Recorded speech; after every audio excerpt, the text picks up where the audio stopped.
Hello, everyone, and welcome to our latest edition of Psychedelic Chat. I'm really excited this week because we're going to be talking, or this month, we're going to be talking with Andrew Penn. And I'm trying to get my microphone in a good spot here, so hopefully that works out. Hello, as you're watching live, please comment. Tell us where you're coming in from, what your license is, what brought you here today. We're really excited that you're joining us. My name is Angela Ward. I am a registered nurse living in Seattle, Washington, and I do work with ketamine-assisted therapy, and I'm one of your founding members of Open.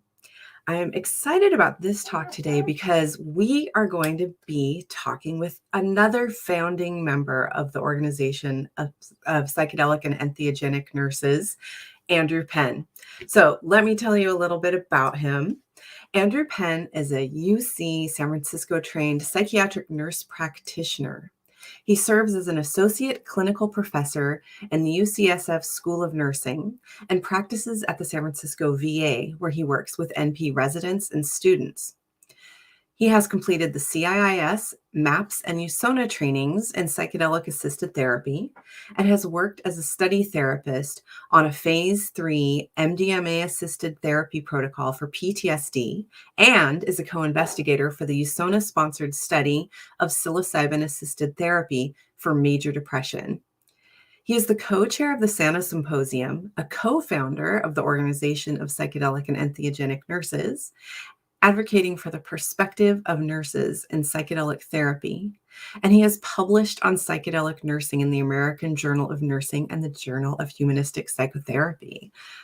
And he is just right after the cusp of celebrating his birthday. So please welcome to Open Nurses, Andrew Penn, and give him a warm happy birthday welcome. Hey, thank you, Angela. Thank you for the birthday wishes. Yeah, what a great way to spend your birthday, the day after your birthday. Absolutely. I'm feeling kind of reflective on my 50th turn around the sun. So Yeah. Is there it feels anything? like a milestone. It's quite a milestone. I just went there the year before, so I get it. Well, I'm excited that we get to have this time to talk because I've known you for a number of years, but I haven't really had a chance to get to know your story. So I'm sure there are others that will be joining us that would like to know more. As you're watching, if you'd like to put questions in the chat, we'll do our best to get to them, if not during our conversation, but also at the end. So please feel free to do that. But where should we begin with our conversation? I think I'd really like to know what led you on this path. What got you here as this incredibly well-rounded and respected psychedelic nurse? Oh, thanks, Angela. Well, I got interested in psychedelics when I was 15 or 16. I read Aldous Huxley, The Doors of Perception. I think probably because somebody said that's where the band The Doors got their name from, and that sounded cool. So I read his account of trying mescaline, I think in like 1953 or something, and thought that sounds kind of interesting, and really didn't do much with it from that point. Went to college and did those sort of college things, and then I became a nurse like 2003, I guess it was. Yeah, 2003. And back then we were just trained that this was all kind of lumped in with drugs of abuse, and at that point I didn't really appreciate that psychedelics had ever been researched for therapeutic purposes, or that was starting to happen then. And so it was some years after that I think it was the 2010 MAPS conference in San Jose. I tried to go to it and it was sold out. And so a few years later, I went to the one in 2013, and that sort of really began an enduring interest in all of this. And then, of course, in 2017, I went to psychedelic school with you and Wendy and Liz, and that's along with a bunch of other classmates that we had in the CIS program, and really got sort of trained in how to do this. Yeah. And why as a nurse did you feel like this would be a good fit? How did you feel that this would work together and work in your field? Yeah, that came later, I think. It was actually after I'd been doing this for a little while. So I was fortunate, many people are interested in wanting to work with psychedelics in therapeutic settings, but there's not currently a lot of job opportunities. I mean, certainly you can work in ketamine as you have, um, but all the research is still, happening only in a handful of places. So I was fortunate to, when I started teaching full time at UCSF, to have some time in my schedule to start doing some research, and was able to. I was very fortunate to jump on the MDMA for PTSD study at the tail end of that first half of phase 3. Right, we literally did our last integration session about 2 weeks before San Francisco shut down for COVID. So I Wow. was fortunate to get to do that, and then that wrapped up and went into data analysis, and then more recently I've been working on the psilocybin for depression study, the USONA sponsored study that we have a site at UCSF.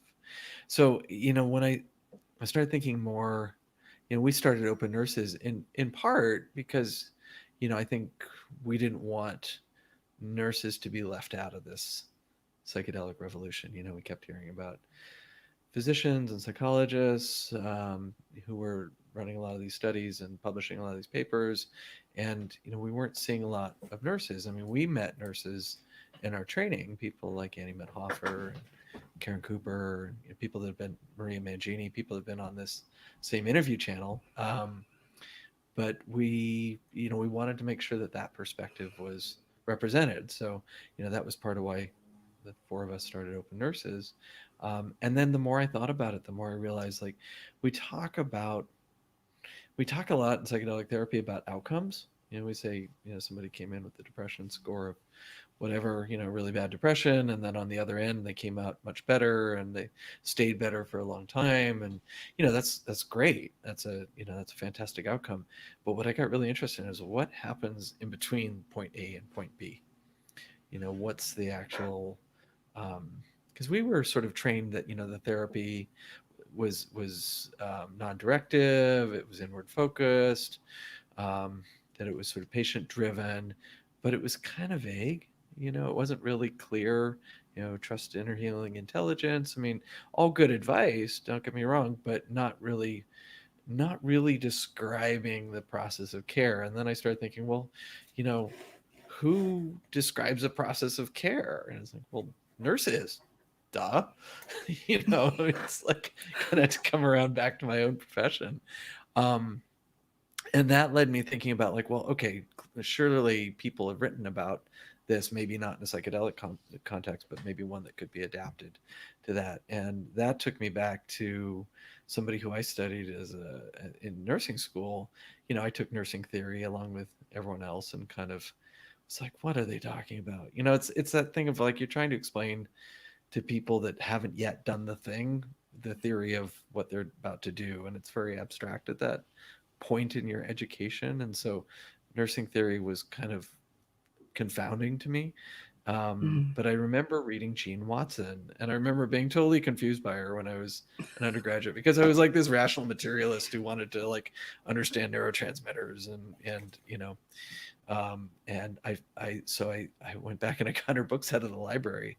And as I was reading them, I had this sort of epiphany of, like, oh my God, she's describing exactly what we do in psychedelic therapy. 20 years before such a thing was sort of in contemporary studies, and I reached out to her and I said, I'm very interested in your work and how it applies to this. And she was very supportive of it. And so, between her and one of her students, Billy Rosa, who's a colleague in New York, and with our teacher, Janice Phelps, we co-wrote this paper that was in the Journal of Humanistic Psychology earlier this year, really trying to talk about a nursing perspective on psychedelic therapy, really adapting Gene's work and kind of marrying it with this paper that Janice Phelps had written a few years before called Competencies of a Psychedelic Therapist. Really seeing how Yes. nursing could lend a perspective on that. Yes, absolutely. I'm hoping if anyone's watching live, they might be willing to drop a link to that in the chat if there's a way to find that article. I know you posted it into the Open Nurses Facebook group, I think, when you Yeah, first when it first came it's out. also on the Open Nurses publications page of our Oh, that's webpage, right. and Great. it's also on my webpage, which is andrewpennnp.com, under the Yeah. publications section. So I think yeah, that would be great to yeah, look into that. I felt the same way when I first heard Janice speak about the therapist competencies and how blended it is with nursing practice and care. mhm.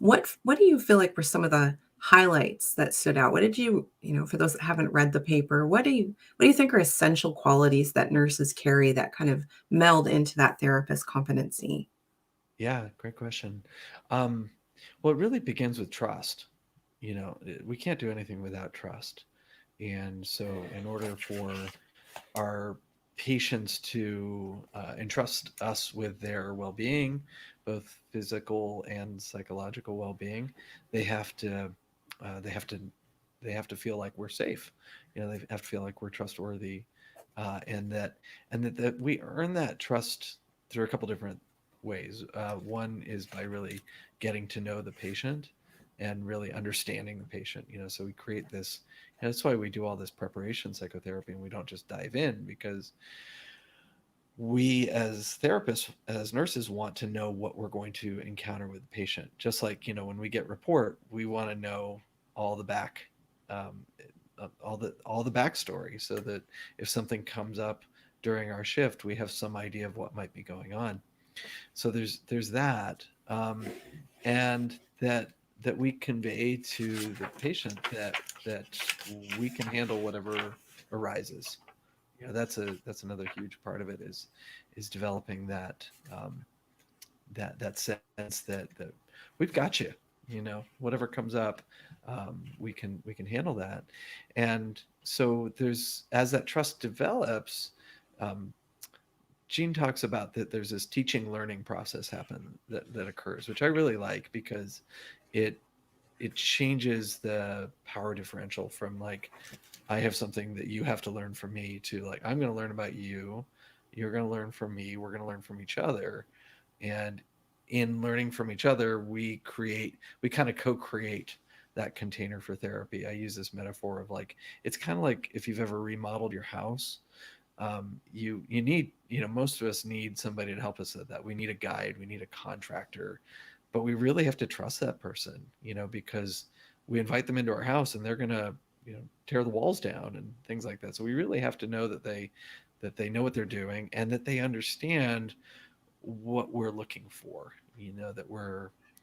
That they've come into our house and sort of seen how we live for a little while before they start making changes, and that as they're preparing for that change, that we show them around, and that they get to, poke around a little bit in the basement and see, is there old wiring here that's going to need to be replaced, or, so they're going to be surprises, because, Definitely often checking in the there is. basement. Yeah, for sure. Yeah, yeah, and also we don't wanna have a postmodern kitchen in an old English cottage style house probably, or whatever, Exactly. just Right. that's really Well, that's helpful to where the get to integration know. comes in, right? So that Right. these things fit together. What would you say some of the, uh how can I phrase this? You talked about how working in this way, we get to really learn from our patients as well as they get to learn from us. What would you find most surprising about things you have learned? Is there a theme that comes through from the people that you've worked with, or any, I don't What a know, great question. pockets of information? You know, I think one of the things that we give. I had a teacher once who she referred to her and her teaching partner as, these were psychedelics teachers. They said, we're permissionaries. I thought that was Mm-hmm. such a great term, and this idea that we convey to the patient, subject, whatever you want to call it, the person who's undergoing the therapy, that whatever comes up for them is okay, Yeah. and that we can handle it, and that they don't need to be ashamed of whatever comes up. And we spend so much energy kind of trying to curate how, not only how we come across to other people, but also trying to curate how we feel. And psychedelics have this funny way of saying, no, you don't get to curate this today, and really, um, sometimes taking people to places where they didn't expect to go. And so there needs to be this kind of capacity to sit with whatever arises. And this is another place where I think nurses are really well skilled, because I think about midwifery, for example, and in midwifery, you know this, Angela, coming from your background in OBGYN, is that childbirth it's not a disease state. It's a normal human event that we've been doing for millions of years, but sometimes it gets a little stuck, and sometimes you need a little encouragement, and sometimes you need somebody to tell you you're going to be okay and we're going to get through this together. And I think that psychedelic therapy is not too dissimilar, in that it's not about rushing in and doing something to or for the person.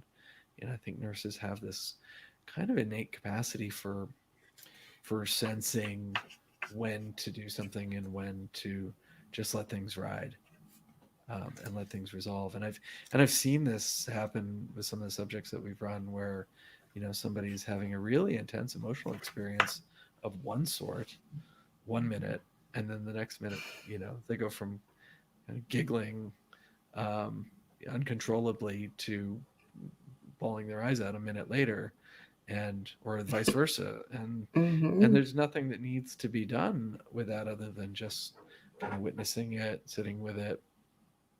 And Being that a lot with. of times requires me checking my own anxiety, right? Because, Mm-hmm. like, this I feel this need, there's always this feeling like, oh, should I do something, should I say something? And Mm-hmm. so often the right answer is, you don't need to Sit on say your anything right hands. now. Yep. Yeah. Well, that was Yeah. my next question, was like, what qualities do you feel like you developed as a nurse that applies to this? But where did you have to also, what was your growth edge? What is your growth edge in working with people in expanded states of consciousness? Yeah, I think my growth edge is to wait, is to learning to wait an extra moment. um Mm-hmm. there was, I think it was Atul Gawande, in his Being Mortal book, I think it was called. He talked about how we do palliative care really poorly in this country a lot of times, because we are treating our own anxiety as clinicians by saying something, you know, and Florence Nightingale talked about this too. She said, she was talking about how the visitors to people in a hospital will often talk at the patient, not to, they think they're trying to make the patient feel better, but what they're really doing is they're trying to make themselves feel better. She Yeah. called it chattering hopes of the sick, which was one of those great, like, 19th century phrases, Wow. chattering I hopes. like it. um, Yeah. but that often, I think as clinicians, we feel this responsibility, this pressure to do something, or something bad will happen. It's not really clear what our urgency is coming from. Sometimes it's coming from the patient, but a lot of times it's coming from ourselves. And a lot of times I've assumed that a patient wants me to do something, and so I rush in with all these ideas. We could do this, we could do that, we could do, and they say, I'm okay with waiting. And it's a good reminder to me that sometimes that holding off and not doing anything can always be an option. Mm-hmm. And that maybe it should be. It's not about doing nothing, because that sounds like inaction. It's about kind of allowing. Atul Gawande talks about that that when you feel the urgency to say something, can you take a breath and wait an extra beat before responding, I think was his line. And I thought that was really, Yeah. it's hard, because we feel that urgency. But the beautiful thing Yeah. about psychedelic therapy a lot of times is we have this real spaciousness. We have all Yes. day with a patient. We're not on some 20-minute visit, where we have to resolve all these issues in 20 minutes. We have all day, so it allows for that kind of time. That's lovely. That's lovely. I think that was something we talked about a lot in our program also, was as a practitioner, about checking in with ourselves and getting Yeah. really oriented and grounded. And that's really something in birth work too. A lot of times it is about sitting on my hands, literally, or like just checking back and grounding, and being that grounded presence is all that people need to have permission to kind of Yeah. go into that broader space and explore. Yeah. So, how do you take care of yourself before and after a session? Like, how do you prepare for these long days personally? And how do you get through the day? And how do you personally integrate them? Yeah. That's a good question. They are long days, and it's kind of amazing that you're on. If you were just watching it as a fly on the wall, it doesn't look like much. A lot of times, the subject is often quiet. They're under a blanket. They've got eye shades on. I mean, right now we're having to do this with masks on, so it's really hard to tell sort of what's going on inside um, somebody's internal experience just from the outside. And it's a lot of the term holding space has kind of become so overused that I'm not sure that it has meaning anymore. But that's really what you're doing. You're really just guarding that space for whatever emerges, and it takes a lot of focus. So you're not checking your email, you're not on your phone. You're really present. um, I kind of think of it like a day-long meditation, Mm-hmm. and I try and go in as well rested as I can. I try not to schedule anything else that day. I mean, you really can't, because it's an all day. In our lab, we get there at 8:30. We've usually dosed by 10, and we're there until 5 or 6. So it's an all day event, and try and make space for whatever emerges. I often will keep kind of running notes for myself. Um, Sometimes, like, on one side of the paper, I write down what's happening with the patient. On the other side of the paper, I write down what's happening for me, because a lot of things will Mm. just sort of spontaneously arise for me, and it may be reactions to what's happening, or it may be some idea that's been inspired, um, during the session, something I want to follow up on. But it's just a way of kind of keeping track of what's happening for me, or whatever. If some strong feeling is coming up for me, I might note that down on my kind of running record, and that way, when I'm looking that over later, I can remind myself of the sequence of events. And then when the day's over, I try and you know do something simple and nourishing, even just like having a good meal, and getting some sleep.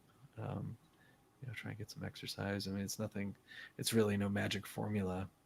Mm-hmm. um, and it's great. This is also one of the things that's really nice to have a co-therapist for these events, because especially if it's a particularly emotional or challenging session, there's always the opportunity to kind of debrief after the patient has gone home, Yeah. which is nice. And we can kind of check in with each other and review the important parts of the day. Mm-hmm. Yeah. Um, I'm noticing some stuff on the chat here. Sorry to say interrupt here, but it looks like maybe No, we it's okay. launched into the wrong link. So thank you for those of us that are coming on too. That's interesting. But no worries.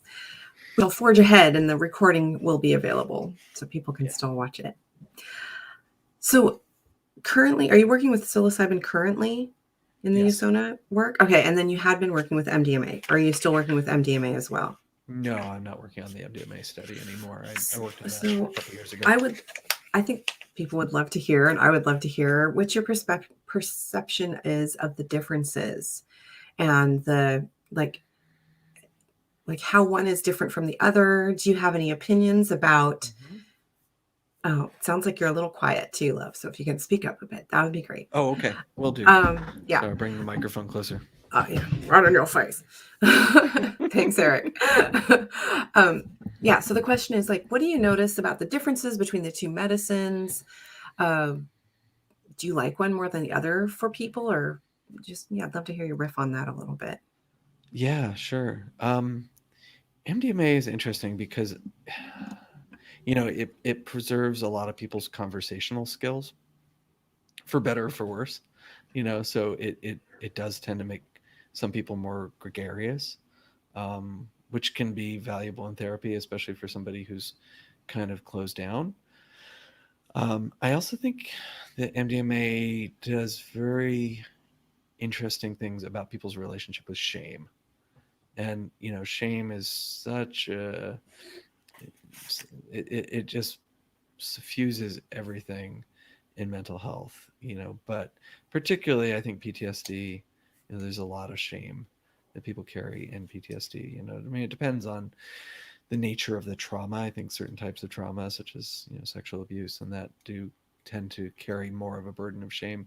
um, but working in the VA now with people that have combat trauma, there's certainly a lot of shame there. There's a lot of feelings of things that they wish they had done differently, or feelings of why did I survive when my buddy was killed or injured. And I feel like MDMA has this capacity for giving people a brief respite from shame, and Hmm. in doing that really allows them to say things that maybe they've long wanted to say but not been able to, and to be able to say that without that kind of crushing sense of that shame tends to engender. um, so I think there's value in that. Although it's funny, the I'm thinking of this subject that I was involved with, who was very this person was very talkative in the first session, maybe the first two sessions, because we did three sessions in that protocol, spaced out a few weeks apart. And in the first one, this person was very talkative, and he kind of narrated the entire experience to us, to the point where it almost felt like a distraction. And Mm-hmm. um, I suggested in the one of the later sessions, I said, have you ever had that experience when you wake up on a Sunday morning and you don't have anywhere to be, and you're maybe dreaming, and you kind of rouse and then you fall back asleep and you're kind of half awake, half asleep. It's sort of a luxurious feeling, right? And you're sort of half awake and half asleep. I said, that feeling? And he said, yeah. And I said, what if you kind of hung out in that space? And this subject was so agreeable. He said, okay, I'll try that. And he went in, he said, I'm gonna put the eye shades on. And about 3 hours later he came out. And our protocol was that we had to check on people every hour to make sure that they were feeling okay, and if they needed to go to the bathroom. But each time we checked him, he said, I'm okay, I'm gonna stay in here. um, and what that really allowed this person to do was to have a very deep experience with their trauma in a way that I don't think it ever really allowed themselves to have up until then. And it really allowed for some pretty deep processing in the integration sessions. So you know to see that capacity for, and I think the sort of the I don't like speaking in polarities or dualities, but the opposite of shame feels like self-compassion. Mm-hmm. And I think that may be one of the things that it allows people to access. And I had a patient in my old practice who was actually part of phase two, um, the phase two MDMA study. And she had experienced a lot of abuse in early life. And she was able to talk about how the shame that she had carried all her life was not her shame, but it belonged to the person who harmed her. and that it had been kind of put onto her, but that it wasn't hers. And Mm-hmm. what she was able to do in that moment was to really to let go of this thing that she'd been carrying around all this time, Yeah. you Really know. And that was really disassociate from it. inspiring. Yeah, Nice. yeah. Nice. Um, Yeah. and Can you speak a little to psilocybin, psilocybin? Yeah. Let's hear about yeah, that. psilocybin's a little more tricky. I feel like I feel like psilocybin is kind of nature's invitation to do shadow work. So, Mm-hmm. you know, mushrooms are largely under the ground. You know, you know, what you see popping up in the forest is just like akin to the apple on the tree. You know, there's a whole tree behind that apple, and just like, you know, the mushroom cap in the forest is, you know, just a little fruiting body of a massive nest of mycelium that we never see because it's all under the ground. And I think accordingly, psilocybin is a kind of invitation to do that darker inner work. It's not always a dark experience, but I think definitely in high enough dosage, it tends to be. And I think, and it's so protean, you know, you never know exactly what you're going to get. So I think that the unpredictability of it, not in a dangerous way, but just in a, you know, you don't really know which direction it's going to go, makes it a little more challenging to navigate, but very fruitful. And, you know, what I've seen, and I think what I've seen with psilocybin is the opportunity for a shift in perspective. Yeah. Um, you know, and maybe a willingness to let go of an old story. Mm-hmm. I really think a lot of our suffering in the human experience resides in our story. You know, the story we tell ourselves and the story we tell other people, and you know, the narrative that we've cast ourselves into, and you know, it's not a. I mean, we all do it, and what I sense psilocybin tends to do is to kind of decompose, if you will, parts of Mm-hmm. us that maybe parts of our story that maybe have gotten kind of stale and maybe don't serve us well anymore. Um, you know, I mean, it's interesting. I mean, that's what fungi do in nature, right? Yeah. They break down dead material so you can have new things, you can have new life.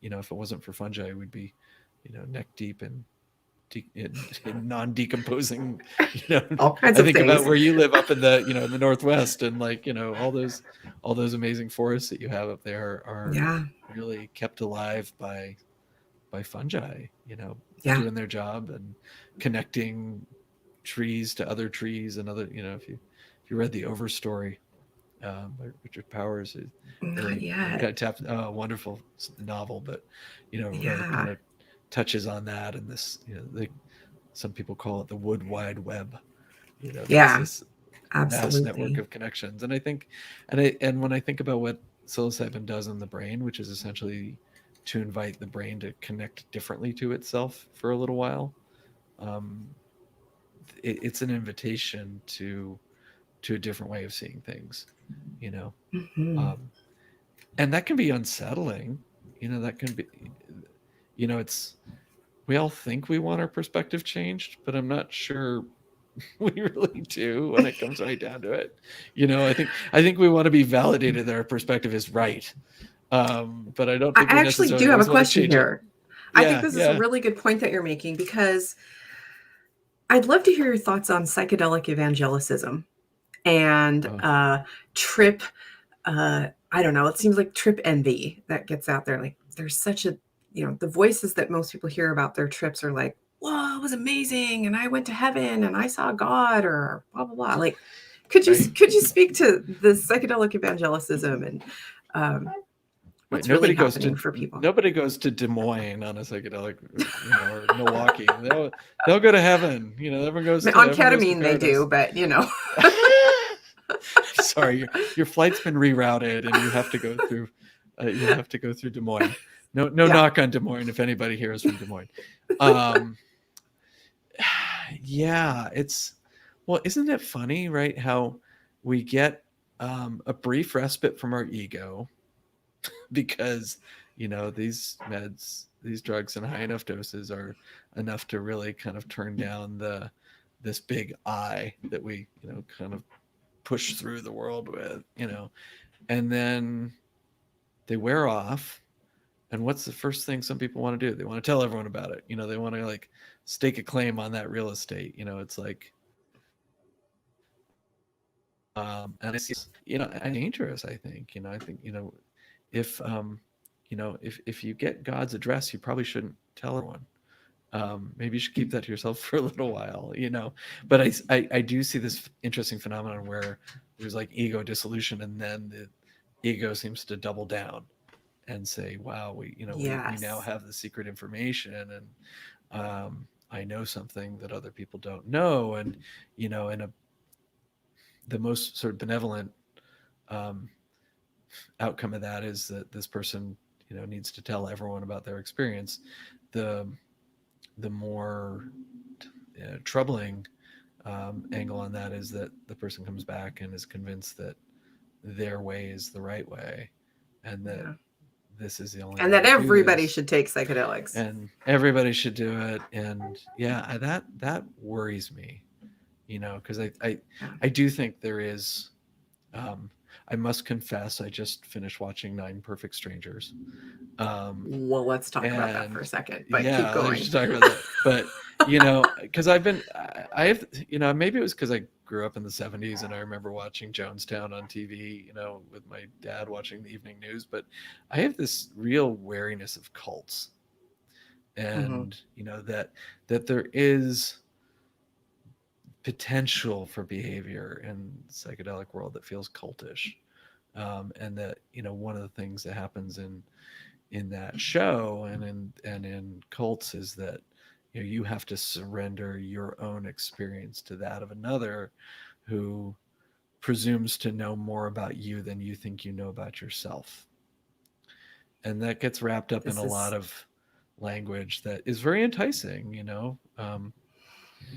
Yeah. yes. And I think I want that's to a keep risk. talking about this. I want to keep talking Yeah. about this because there's two things I think we should mention. But just a brief aside, one other concern I have is some of my clients come to me, and because they've heard the psychedelic evangelicism, they're disappointed when they don't have the trip that everybody else had.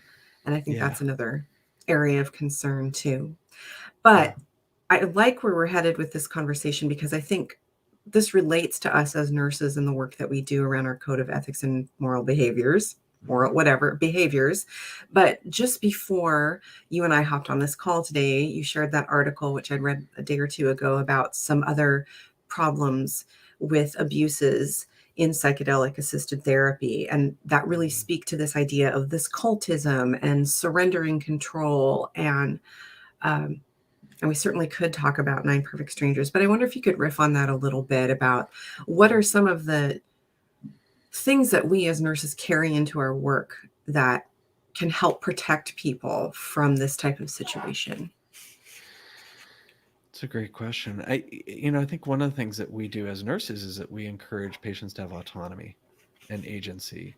And the way that, you can't make an informed decision if you don't understand the decision, right? And so, what we do as nurses often is to serve as translators. We are variable translators, and we can um, if we're trying to explain a procedure to a patient who has a um, limited language skills, or a fifth grade education, trying to explain the risks and benefits of a complicated surgery is going to require a lot of translational skills. But I think nurses do a good job of that, and nurses, I believe, should advocate for our patients' best interests, but also advocate for our patients to make good decisions for themselves by giving them the information curated in a way that they can understand it so they can actually make a good decision. And I don't think there's anything different in the psychedelic sphere. I think that's important. And there's going to be some people for whom psychedelics are a bad idea. And I Mm-hmm. think right now we're so enamored with psychedelics that we can't imagine a condition for which they don't work. And frankly, that mindset is dangerous, and it's gotten us into trouble many, many times before in psychiatry, Mm-hmm. because maybe it just speaks to the relative lack of power of a lot of our existing treatments, that anytime something new comes along, we want to throw it at everything. I mean, we saw this with SSRIs, we saw this with atypical antipsychotics, you know, um, and I'm seeing it happening with psychedelics. And typically medicines work for specific conditions, and part of the reason why we do studies is to find out what it works for. But more importantly, I think, or just as importantly, is what it doesn't work for, or for whom it doesn't work for. Because I think there are people that could potentially be harmed by these treatments. And if we don't have any idea of who those people are, then we're going to find out the hard way. So, Yeah. I think Well, what's we your as a gut field feeling? need to invite criticism. Yeah. So Well, what's your gut feeling about who this isn't for? I mean, um, what do you think?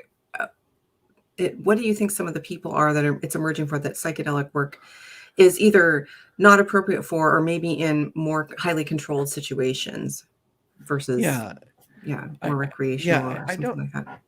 I don't know if it'll be a absolute contraindication, but I think there will be some people for whom they're going to need a lot more support going into it.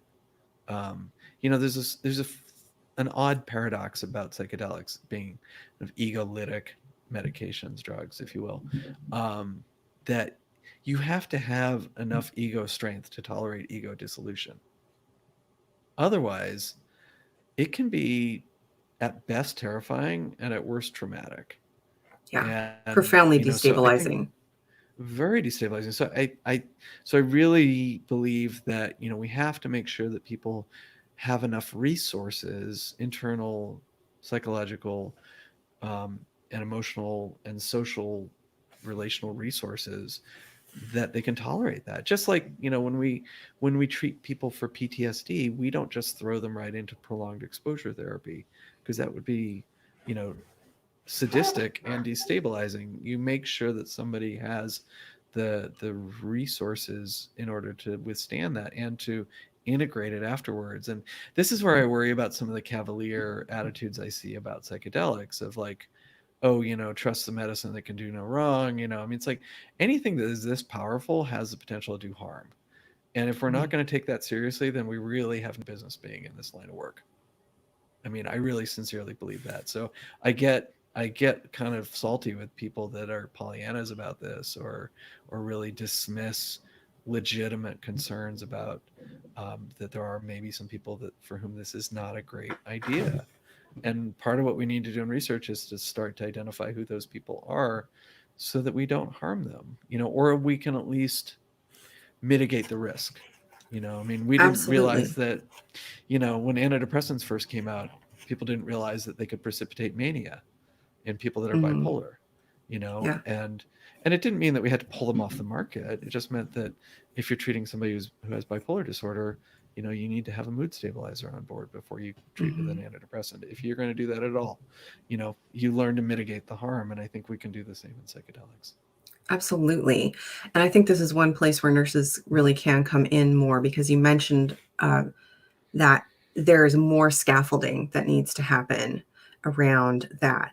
So, could you share your thoughts about how else nurses might be able to work in this arena of psychedelic assisted therapy without perhaps being the one that's administering a psychedelic to someone directly? Or how might they develop their professional life to ultimately support people in some way that are working with psychedelics? Yeah, for sure. Um, I mean, definitely, people trust nurses, right? So if and people ask nurses questions all the time, not only in our clinical life but in our personal lives too. I mean, how many times have we been asked about COVID vaccines or whatever in the last year, Yep. because they trust us. They trust our opinion, and they trust our knowledge and our skills and our experience.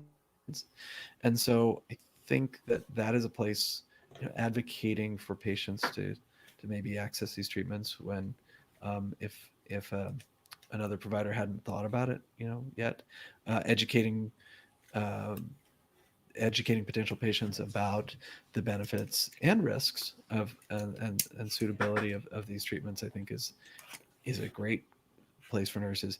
And again, going back to that translator role, we sort of bridge between patients, between what we know, so much that nurses know that we almost effortlessly, we don't even realize that we're translating that to our patients and to their families, so that the patient can then understand what they're undergoing and give their consent for it. And so to be able to serve that translational role, I think, is going to be so important. And advocating, um, not only within the healthcare system, but in a larger context as well. And more like of a political or, activist way, or what do you mean by that?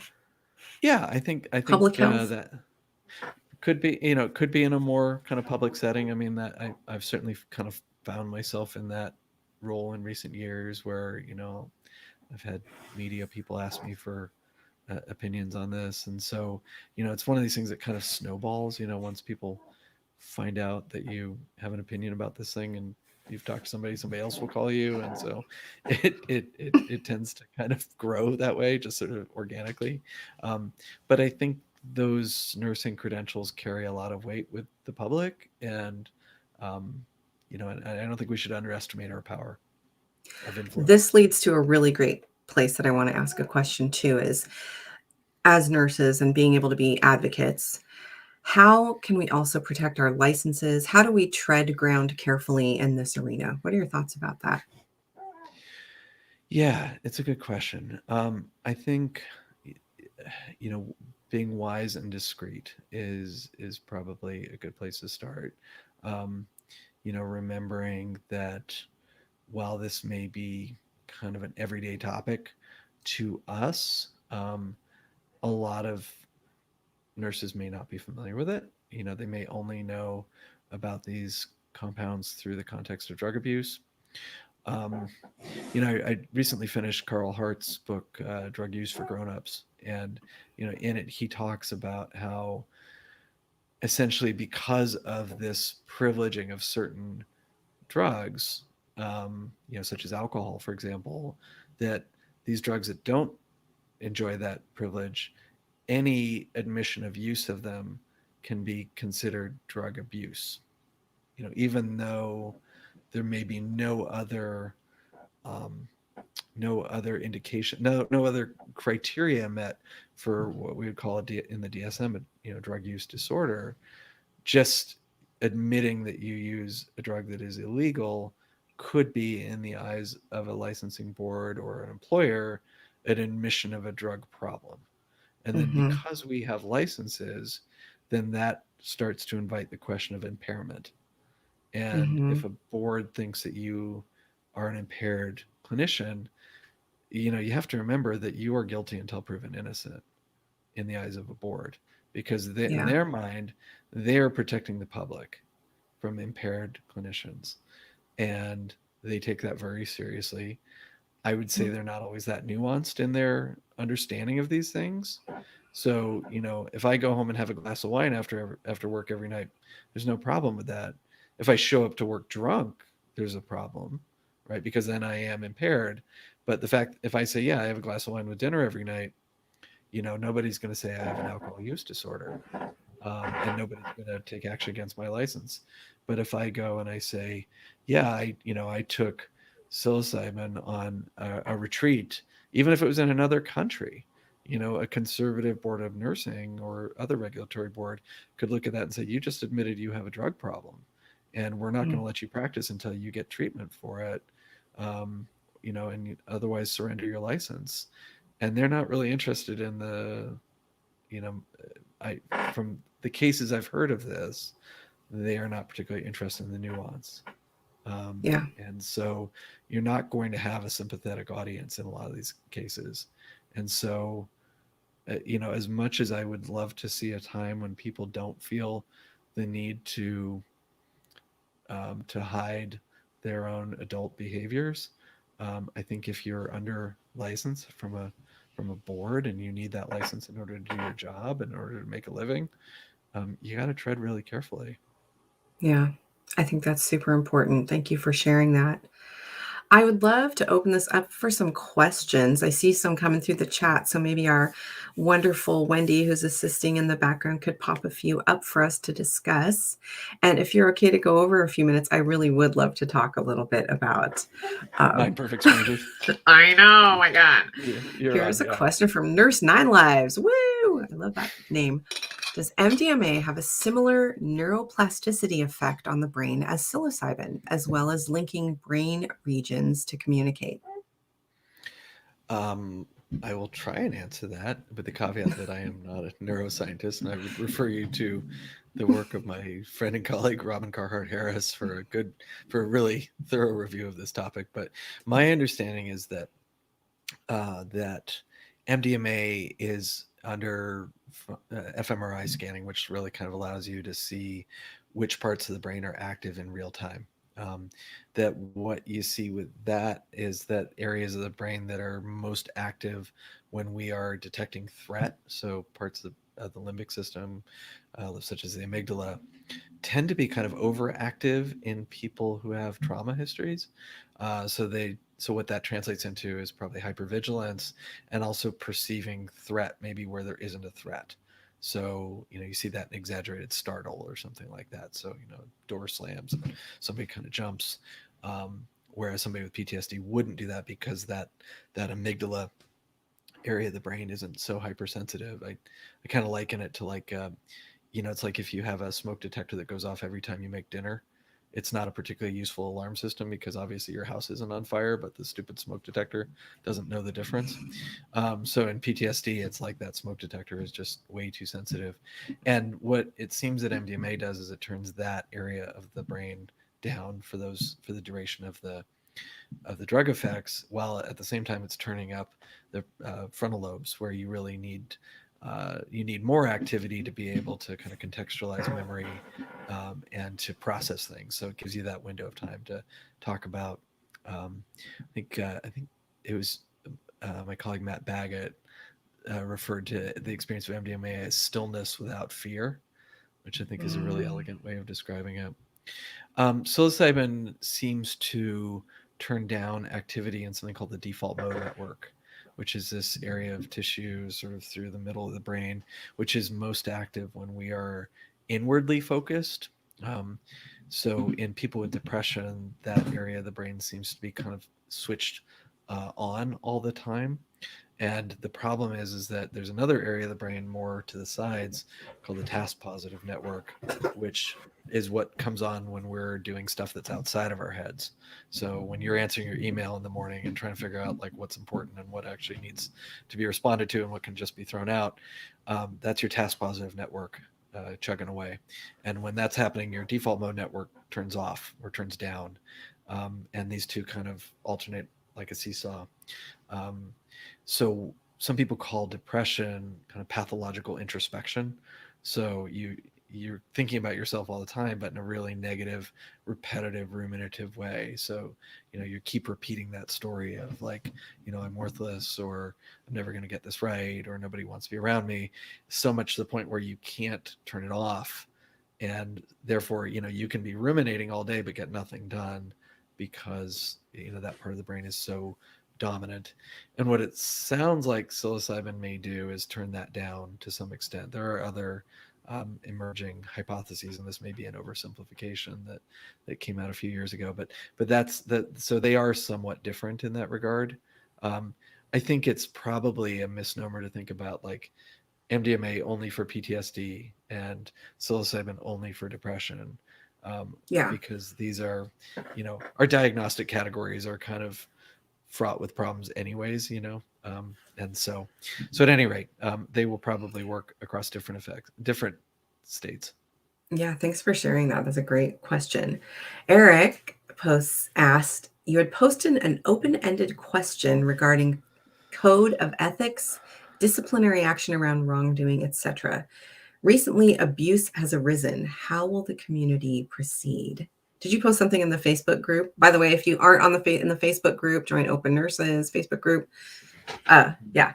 Did you post something there or what? I don't think so, but I'll try and answer the question.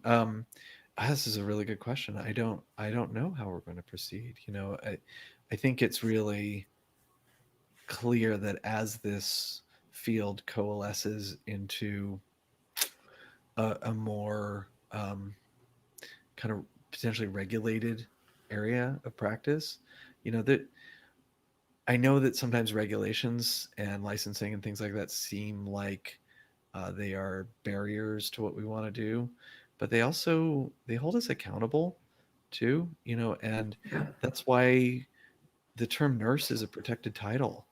Not anybody can say, "Oh, I'm a nurse," because that term, registered nurse, means something. It means something specific, and to say that you are one when you're not is actually, impersonation, right? So, um, and right now we're in this difficult spot where, there's been this vast underground network of psychedelic therapists who, of course, we don't see because they're underground. They have vast amounts of knowledge, and unfortunately, they are a resource that is largely untapped in the kind of current psychedelic renaissance, if you will. So that's a real lost opportunity. But at the same time, it's also like there's no accountability there. Um, so the good thing about a license is that if you do something terrible and it's actually substantiated, you can lose that license and lose the ability to practice, and that doesn't exist in the underground. So people are really licensed by reputation, if you will. Yeah. And Can I speak so to this just a tiny bit? Because I yeah, think there is another piece that's important please. here is that nurses, we are mandatory reporters, and it's essential for us as nurses to be trauma informed and to be able to understand and recognize when trauma is occurring for patients that might cross our path. And um, I do think that there might be times that we need to report. And I understand how frightening that can be for people that are working in the underground or that are receiving care in the underground. Mhm. But we need to keep having conversations around abuse because Yeah, it's absolutely. happening everywhere and it's not good. Yeah, no, it's not. So, how do nurses seek out positions in clinical trials or in the psychedelic clinical space apart from research? Yeah, I'm starting to see job postings, with some of these larger uh, ketamine, largely with ketamine clinics like Field Trip and Mind Bloom, who are looking Mm-hmm. for, um, are looking for usually NPs because they need people who can prescribe. But that's one place where I'm definitely seeing nurses being hired into that space. I know some RNs that are being hired into Mind Bloom to do health coaching, essentially. Right. Yeah. And I know, Angela, you've been doing ketamine work for years Mm-hmm. in your role. And so, clinical trials, sometimes it's a little more, I think it's a little trickier to find your way into those sometimes. I mean, I found my way in through networking. I'm fortunate to live in San Francisco where there's a vast psychedelic network.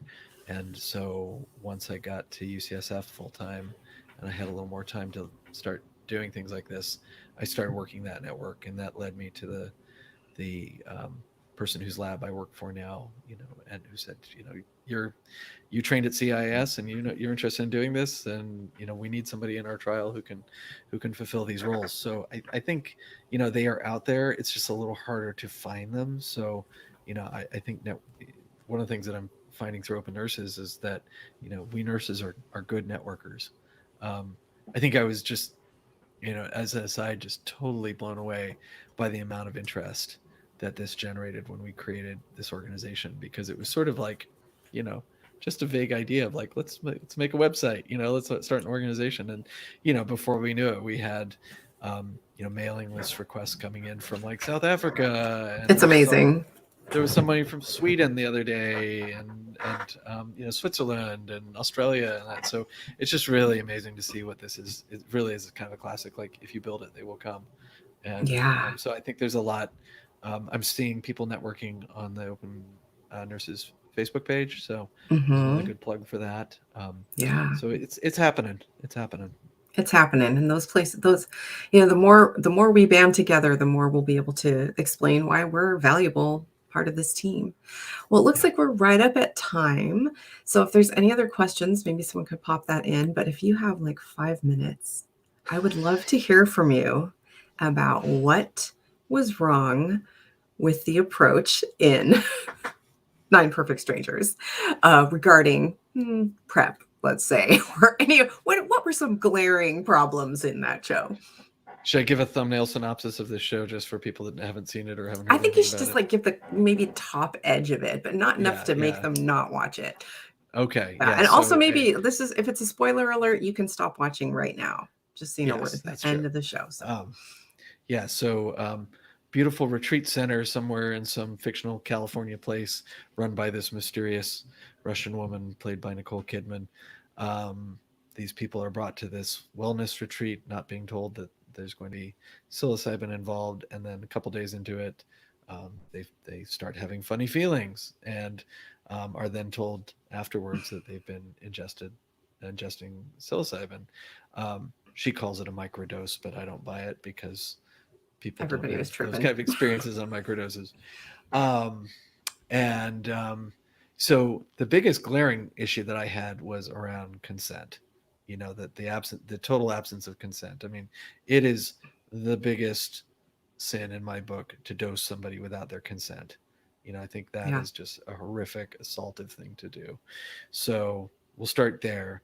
But then setting that aside, the bigger issue is that another issue is that she then goes on to do this repeatedly without any real integration.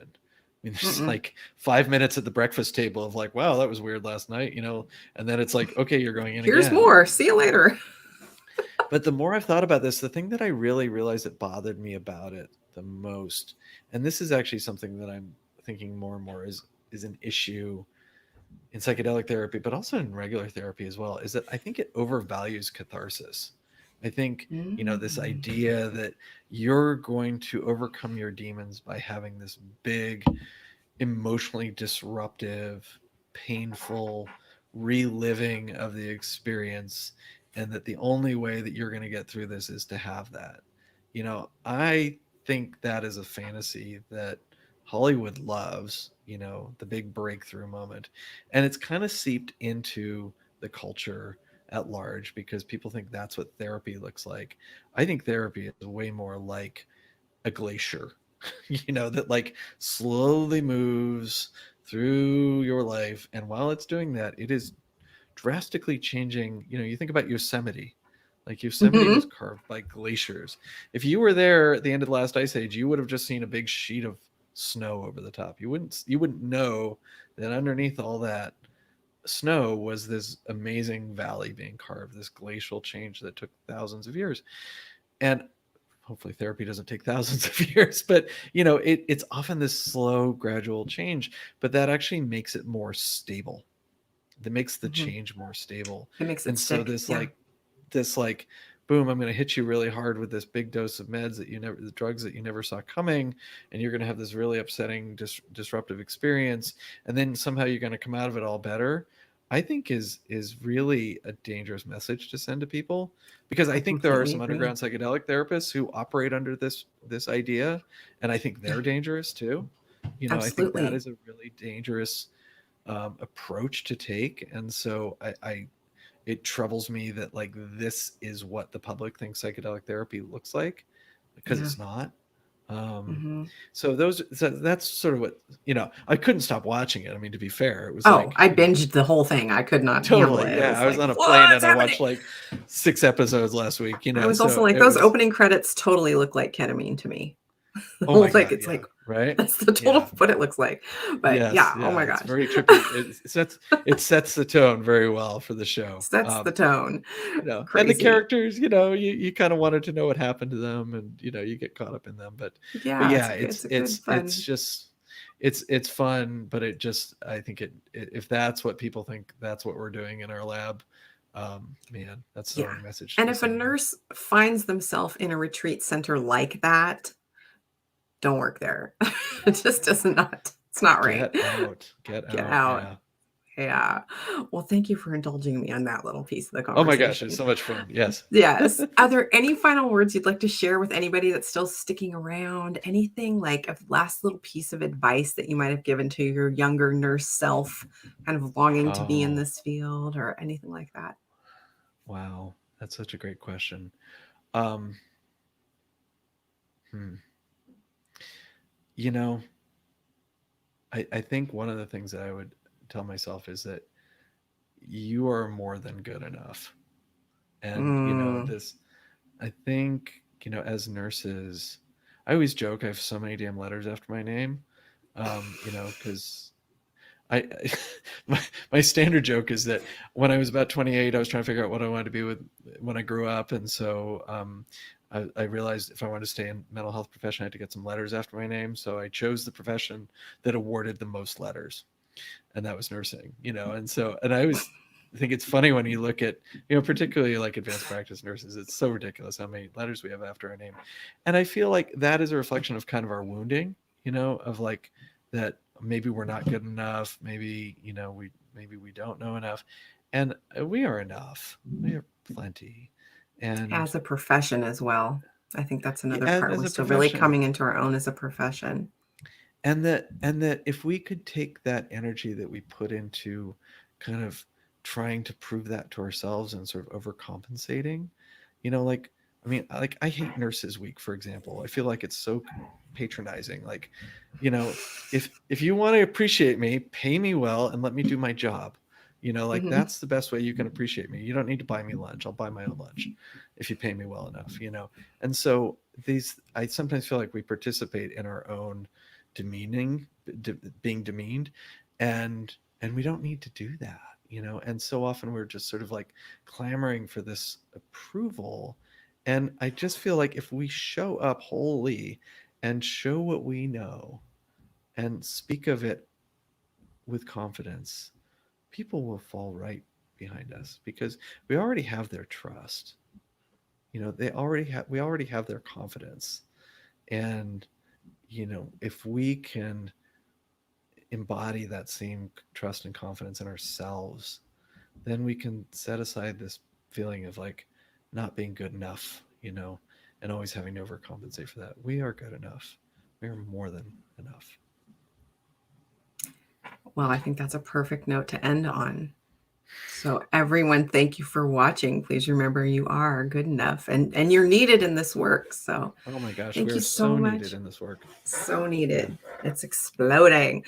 Well, thank you. We're going to be back here next month where you will be interviewing. Would you like to announce who you're going to be interviewing next month? Yeah, is it I'm happening? Gonna be talking. Yeah, it's happening. I'm going to be talking with my friend and colleague Kwasi Adesi, who is a nurse practitioner who recently finished his training in Buffalo and is now out here on the West Coast and has worked with MAPS on some of their diversity and inclusion work, and has some fantastic ideas to share. So that's looking forward to talking with him. Yeah, it's going to be so make sure you sign up for our newsletter or join the Facebook group so you can hear more about that. So thank you, Andrew. And again, happy birthday. And thanks everyone for joining us today. Thanks, Bye. Angela. Bye. Yeah.